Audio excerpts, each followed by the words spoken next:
Because an act of aggression of this type isn't just aggression against the Chavistas, it's aggression against all of us. The response is one of patriotism, of love for our country, against an act of imperialism. It's genocidal aggression from the United States, an act of genocide against a people. They've tried it against Cuba, they've tried it against North Korea, and against Iran. Now they've tried it against Venezuela, but they haven't succeeded. What they're doing is trying to make our people suffer, including the opposition. It's unnatural politics when sectors of the opposition celebrate sanctions against their own people, designed to make them suffer. The European Union has rejected the latest attempt by the United States to impose a blockade on Venezuela. Now, while the EU has previously followed the US by imposing sanctions on Venezuela, the regional body has said it opposes the extraterritorial application of unilateral measures. The Bolivarian Alliance for the Peoples of Our America issued a statement firmly rejecting the U.S. economic blockade. ALBA says the move is a new escalation of illegal, coercive, and unilateral measures. The document calls for Washington to abide by the principles of international law. The Korean Movement for Peace and Integration is urging the region to reject the hostile actions against Venezuela by the U.S. and support the democratic government led by President Nicolas Maduro. On Wednesday, General Secretary David Denny condemned the latest blockade against Venezuela.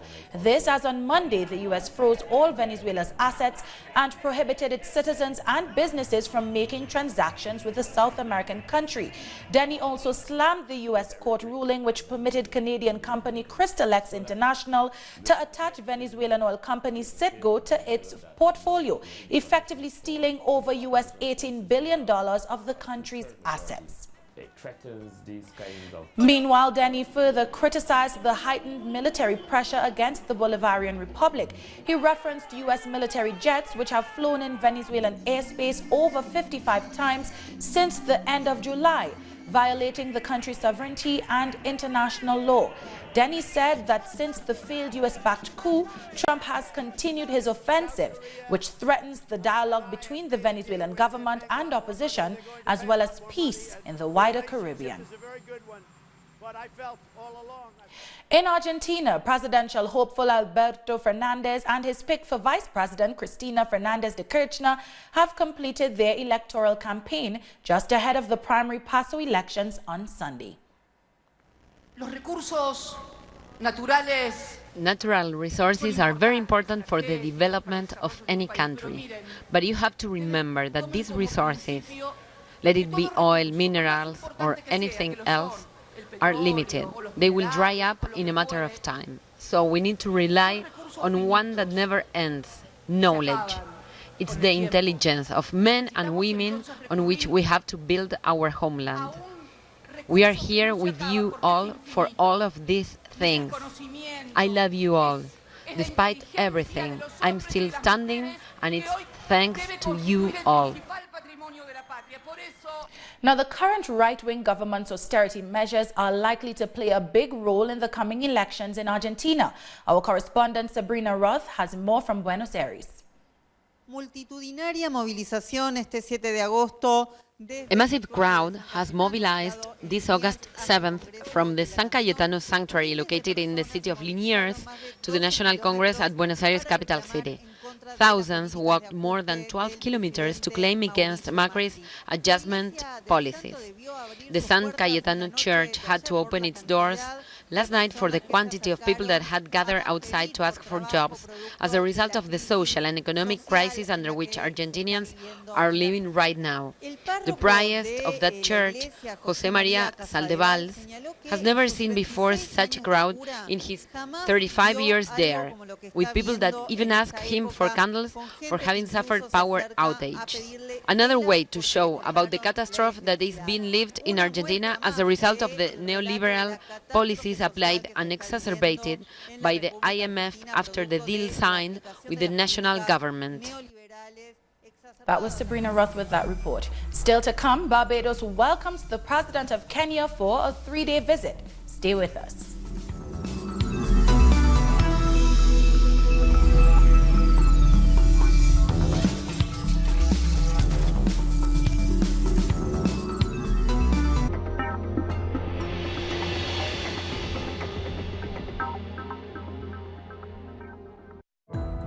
Our actions have an impact on the environment. It's our responsibility to change for the sake of our planet. Let's be part of this transition. Watch, preserve, and protect your Green Zone. Wednesdays, only on Telesur.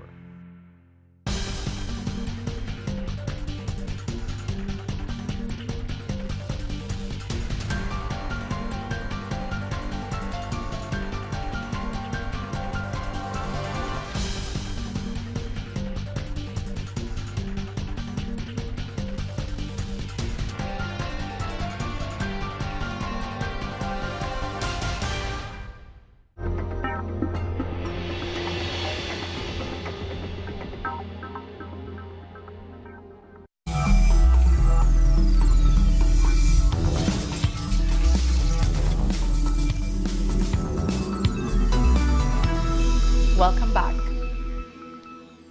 A twin-engine aircraft crash-landed in Grenada on Wednesday, with the passengers and pilot taken to the hospital. Authorities have not released a statement on the incident, but reports say the plane crashed on the island Carriacou. The ambulance was called to the scene after people heard the sound of the unusual landing. A government minister has been arrested in Trinidad and Tobago on corruption allegations. Embattled Public Administration Minister Marlene MacDonald is being questioned by police relative to an investigation into the distribution of over $1 million to 3 organizations from her ministry, but the funds were never used for that purpose. Police are also continuing their investigation into the Calabar Foundation matter, in which MacDonald arranged for her partner to receive state housing back in 2008. Meanwhile, officers are also probing concerns raised about nearly $600,000 paid by the Ministry of Community Development while she led that ministry under the Patrick Manning government. There's no sense of purpose in their campaign. Barbados has welcomed Kenya's President Uhuru Kenyatta and his wife Margaret for a 3-day official visit. Prime Minister Mia Mottley greeted the head of state at the Grantley Adams International Airport on Wednesday. A military 21-gun salute was performed while the national anthem was played. Both countries will engage in bilateral talks and will partake in a business forum to sensitize officials on investment and trade opportunities in Kenya and Barbados. Puerto Rico has its 3rd governor in less than a week after Wanda Vazquez was sworn into office on Wednesday. The law used to appoint Pedro Pierluisi as Puerto Rico's governor was unanimously ruled unconstitutional by the island's Supreme Court. Vazquez previously indicated she didn't want the job and has been embroiled in the corruption scandals rocking the neoliberal New Progressive Party. Protests are taking place in Guatemala as tensions are arising ahead of the country's runoff elections on Sunday. The campesino social organization Codeca has been protesting for the annulment of the first round of the elections. There are just days until Guatemala's 2nd round of voting, and both the former director and former assistant director of the country's electoral court have been arrested for fraud. Our correspondent Rolando Segura has more from Guatemala City.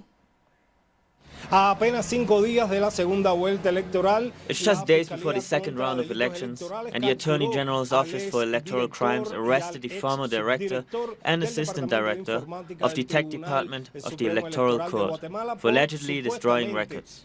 Gustavo Adolfo Castillo, former director of IT, had been fired after several doubts about the system used for counting the results of the first round of the elections on June 16. But the electoral authorities deny any inaccuracies. Staying in Guatemala, President Jimmy Morales has caved into threats issued by U.S. President Donald Trump, who said he would impose tariffs if the country did not sign a safe third country agreement. The agreement means migrants seeking asylum in the United States will wait in Guatemala. However, many are concerned about the large figures of poverty and violence in the country. In Guatemala, more than 125,000 families depend on the coffee industry for work. The crop is a great source of employment. It has motivated some to return from the United States to set up small businesses. So far, they have only seen losses, which means many are considering going back to the north, even if they have to do so illegally. It's true. It's hard to travel because it's complicated. But I would say it's harder to starve. The low price of coffee and plant diseases have shattered the dreams of many of being a success in their home country. It's a zone where the contrast between houses can be explained by asking who has families in the US and who doesn't. Although it's hard to get into the US, it doesn't stop people. They want to try their luck. As hard as the journey might be, 10,000 families flee from Guatemala to the United States as a monthly average. Poverty and the lack of jobs, opportunities, education and guarantees for health care are the main reasons people are fleeing the country. In Guatemala, more than half the population is poor or live in impoverished condition. There are departments where poverty is so extreme that people are forced to leave. More than 60% of the Guatemalan population faces multi-dimensional poverty, and more than 40% of children under 5 are malnourished. The indigenous population is the most affected, as it relates to access to basic services like drinking water, electricity and sanitation.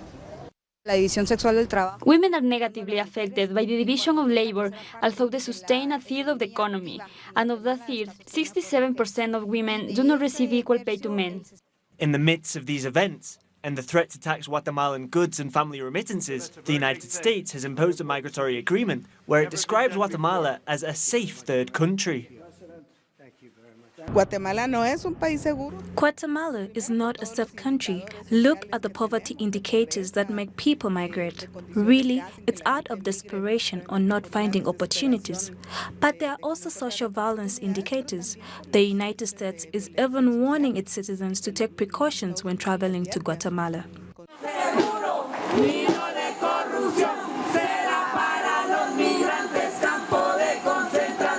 Civil society is resisting the conversion of their country into a retaining wall against those seeking refuge in the US. They are selling the idea to Guatemalans that they are going to be given a work visa. How easy will it be to get that visa? And how many nationals will be getting that visa when there are 40,000 Guatemalans deported from the US every month? Two of Guatemala's presidential candidates have rejected the agreement of the so-called safe third country with the United States. However, in the plans they discussed during their campaigns, there has been no word on how they will address the structural causes of migration. Coming up after the break, India and Pakistan remain on edge over Kashmir and the world's most militarized border. Don't go away.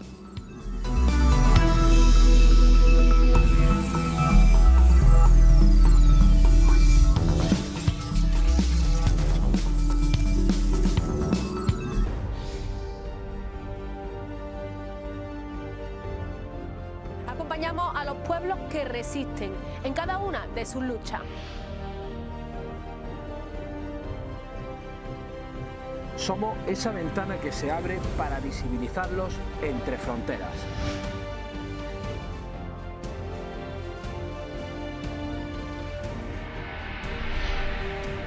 Thursdays, only on Telesur.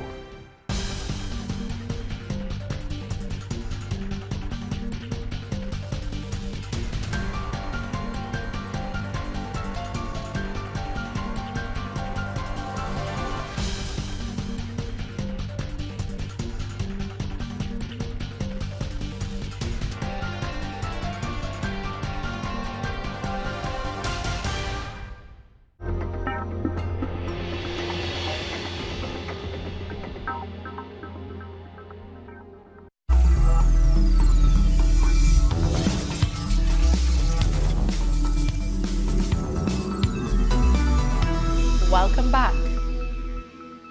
United States Immigration and Customs Enforcement, or ICE, have arrested 683 migrants in 7 food processing plants across Jackson, Mississippi on Wednesday. 600 ICE agents went to different factories to prevent workers from leaving in one of the largest raids in the last decade.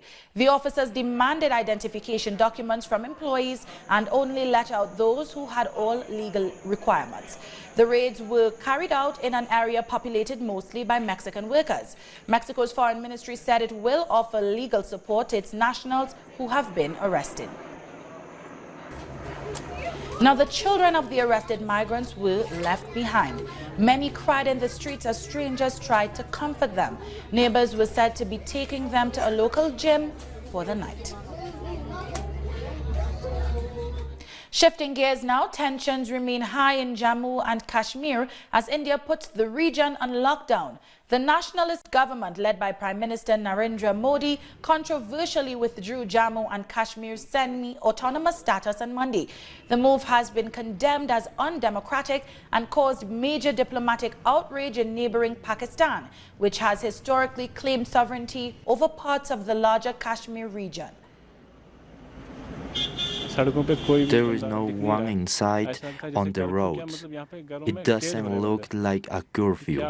People are imprisoned in their own homes. I feel like the situation in Kashmir will get worse, and this could continue for the next 4 to 5 months.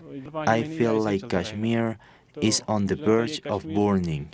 I feel like whatever the government has done for us is not right for us.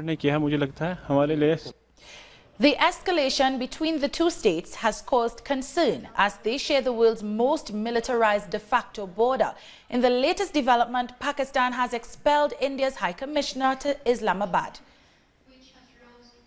Pursuant to the decision of the National Security Committee yesterday, the Government of India has been told to withdraw its High Commissioner to Pakistan. The Indian government has also been informed that Pakistan will not be sending its High Commissioner designate to India. On 5th August 2019, Pakistan strongly condemned and rejected the announcements made by the Indian government regarding the Indian-occupied Jammu and Kashmir, which is an internationally recognized disputed territory. Staying in Pakistan, the opposition leader Maryam Nawaz has been arrested as part of a graft investigation. Maryam was taken into custody when trying to visit her father, former Prime Minister Nawaz Sharif, in Lahore, where he has been jailed for corruption. She had been speaking out against the current Prime Minister Imran Khan in recent weeks. The government claims the arrest is not politically motivated. Hundreds of people in the Democratic Republic of Congo have protested in front of the office of the United Nations peacekeeping mission in the city of Beni against what they call the mission's failure to protect civilians. The protest comes a day after 5 civilians were killed by Allied Democratic Forces rebels, a Ugandan rebel group based in eastern DR Congo. The 20,000-strong UN peacekeeping mission has on numerous occasions been accused of doing very little to stop attacks on civilians by rebel groups. We are here to meet with a representative of the international community here in Beni. We have come with a letter with some recommendations which he must respect and do the job that he is in the Democratic Republic of Congo to do. And if he is unable to do his job, we will soon ask MONUSCO to simply leave the Congo. We'll be left alone here. A double suicide bomb attack in northeastern Nigeria has killed 3 people and injured 8. The attack happened in a village located 50 kilometers from the regional capital, Maiduguri. According to eyewitnesses, the attack was carried out by 2. The most important thing is that the security people that are here, the armies and the police are here, have stood by the people. Authorities in Zimbabwe have announced plans to suspend power generation at the country's largest hydropower plant at Lake Kariba due to declining water levels. The country's power regulator said it will have to close down the plant by September as water levels would be below the levels required to generate electricity. Water levels have continued to go down in the lake due to persistent droughts in recent years. Zimbabwe is currently relying on power imports from neighboring countries due to an already existing power shortage. We cannot use the remaining water to generate. Why is it so? The minimum level is 475 meters. And currently we are on 478. So we're 3 meters, right? Below, above the minimum level. Now, if we keep on generating where we are, by end of, look, I don't want to say, by September, we'll actually shut down the Kariba complex. And with that, we've come to the end of this news brief. You can find these and many other stories on our website at telesurenglish.net. For our viewers in Africa, remember you can find us on Starsat Channel 461 in South Africa and Channel 539 in Nigeria. And join us on social media, Facebook, Twitter and Instagram. For Telesur English, I'm Doris Polo. Thank you for watching.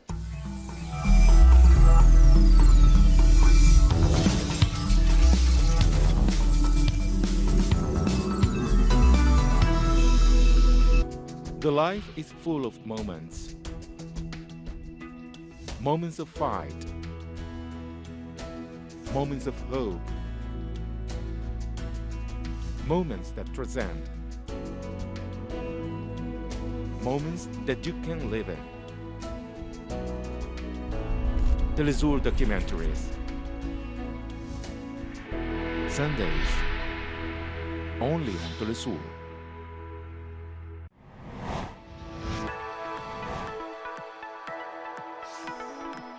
Discover the cultural diversity that defines a continent. The place where art and tradition are part of the same nucleus. Artistic expressions,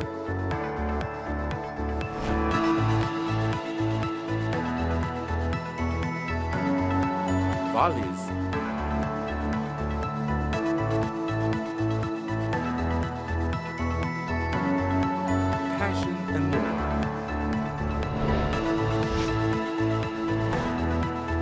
real life. Fridays, only on Telesur.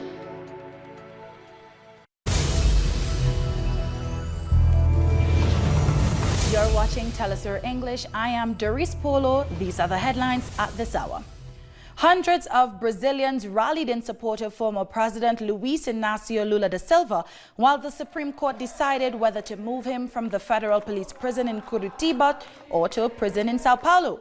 It appeared that the transfer would go through on Wednesday when a request was solicited by the Parana Federal Police Superintendent and approved by a local criminal court judge. The party and his defense maintain that the former president is innocent and thus should not be imprisoned anyway. Around 70 legislators from 12 political parties across the political spectrum marched to the Supreme Court, demanding they block the transfer. The Venezuelan president, Nicolas Maduro, has ordered the government's delegation not to attend the next round of Norway-mediated talks with the opposition in Barbados. This is a result of the opposition supporting the latest United States sanctions. I proposed permanent dialogue for the talks in Barbados, with a fixed agenda. But this week, the imperialist United States has gone crazy. They've stabbed the soul of Venezuela, our economy, and even celebrated the move. Under these conditions, I say no to talks.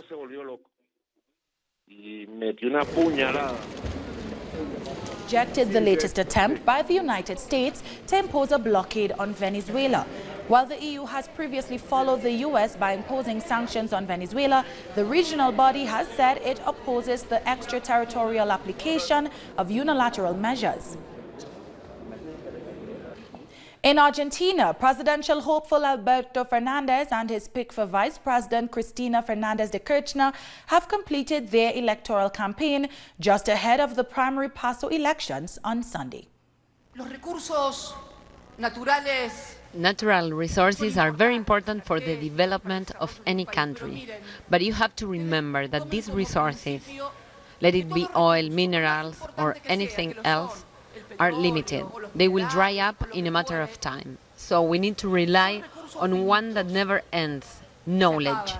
It's the intelligence of men and women on which we have to build our homeland. We are here with you all for all of these things. I love you all. Despite everything, I'm still standing, and it's thanks to you all. And those are the headlines at this hour. For these and more stories, go to our website at telesurenglish.net.